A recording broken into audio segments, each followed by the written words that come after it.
Assalamualaikum warahmatullahi wabarakatuh. Kami dari kelompok 8 akan mempresentasikan PPT UMKM Dapur Nabila. Thai tea dan green tea merupakan minuman yang berbahan dasar teh hitam atau baimiang dalam bahasa setempat. Teh kemudian dicampurkan warna merah dan orange untuk menghasilkan warna yang khas dari teh ini. Teh lalu dipadukan dengan gula pasir, creamer, serta susu kental manis untuk menciptakan rasa yang lezat. Dapur Nabila merupakan gerai yang menjual Thai tea dan green tea yang berdiri sejak tahun 2019. Developing service product dan brand.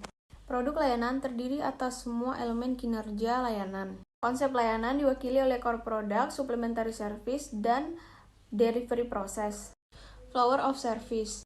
Ini adalah konsep pertama yang menggambarkan produk perusahaan jasa yang dikelilingi oleh jasa tambahan yang digambarkan seperti bunga. Konsep flower of service dibagi menjadi dua, yaitu facilitating service yang terdiri atas information, order taking, billing, dan payment. Yang kedua, exchanging service yang terdiri atas consultation, hospitality, safekeeping, dan exception. Distributing service through physical and electronic channels.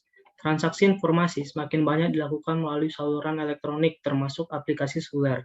Distribusi mencakup 3 aliran yang satu sama lain saling terkait, yaitu yang pertama, information and promotion flow, yaitu distribusi informasi dan materi promosi yang berkaitan dengan penawaran pelayanan.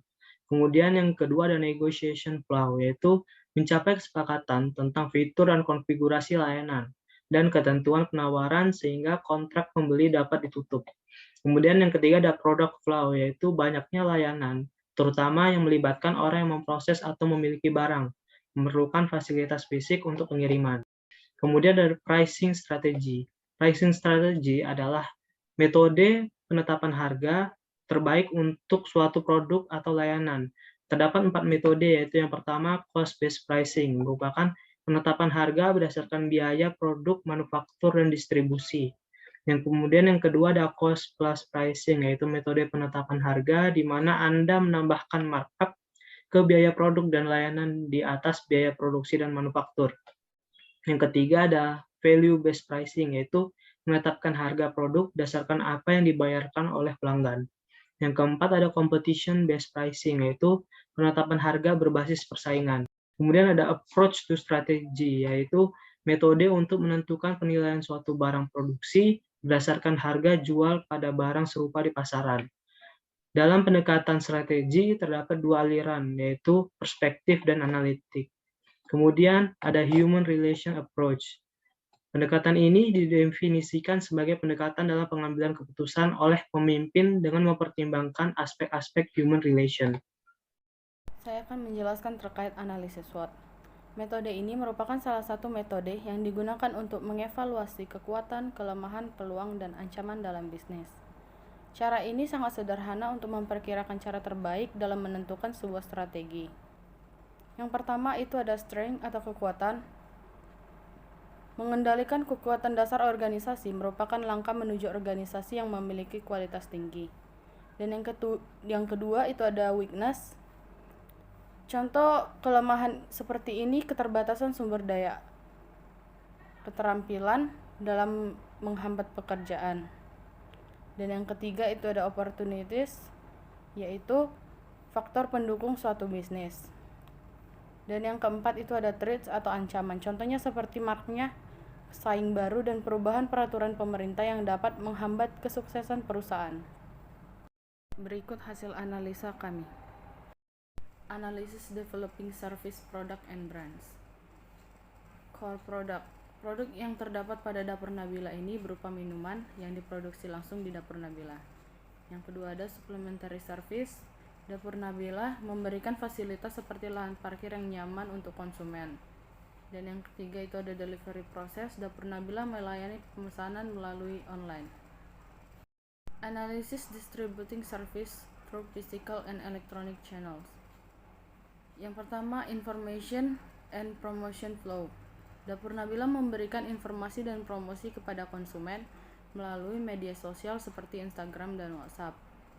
Dan yang kedua itu negotiation flow.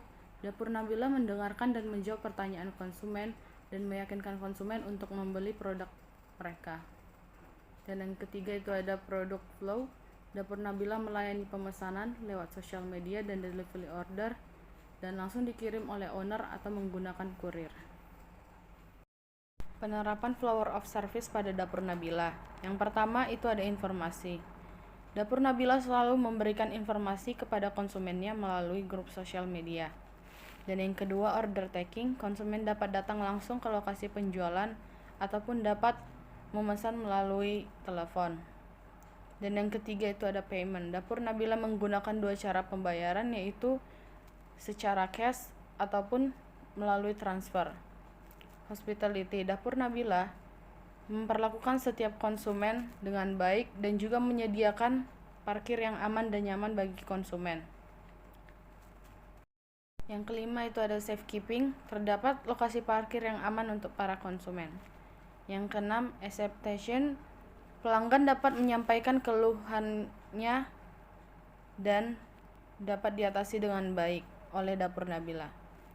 Dan juga Dapur Nabila belum menerapkan dua elemen flower of service, yaitu billing dan consultation. Analisis pricing strategi. Dapur Nabila menerapkan cost based pricing, yaitu Dapur Nabila memiliki modal awal sebesar 105.000 dan Dapur Nabila menjual sebanyak 50 botol per hari. Berikut adalah perhitungannya. Penjualan per hari dikali harga per botol sama dengan pendapatan per hari. 50 botol dikali 7.000 sama dengan 350.000. Dan pendapatan per harian dikurang dengan modal awal, yaitu 350.000 dikurang 105.000 sama dengan 245.000. Jadi keuntungan yang didapat oleh Dapur Nabila sebanyak 245.000. Analisis SWOT.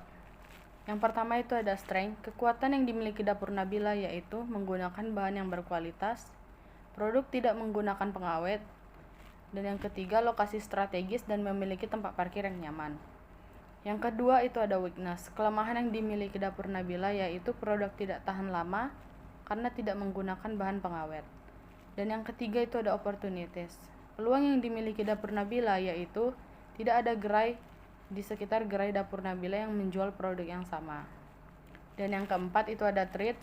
Ancaman yang dimiliki oleh Dapur Nabila yaitu gerai baru berdiri selama 2 tahun dan banyak orang yang memilih kuantitas daripada kualitas. Penerapan Human Relation Approach. Dapur Nabila telah berupaya menerapkan fungsi Human Relation dalam meningkatkan kinerja dalam pelayanan yang diberikan kepada konsumen, seperti arahan terhadap menyelesaikan tugas-tugasnya.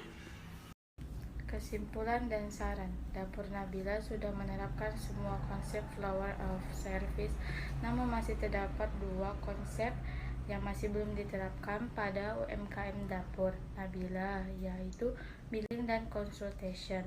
Dalam menerapkan harga strategis yang digunakan Dapur Nabila adalah cost basis pricing yang menetapkan harga berdasarkan nilai produksinya.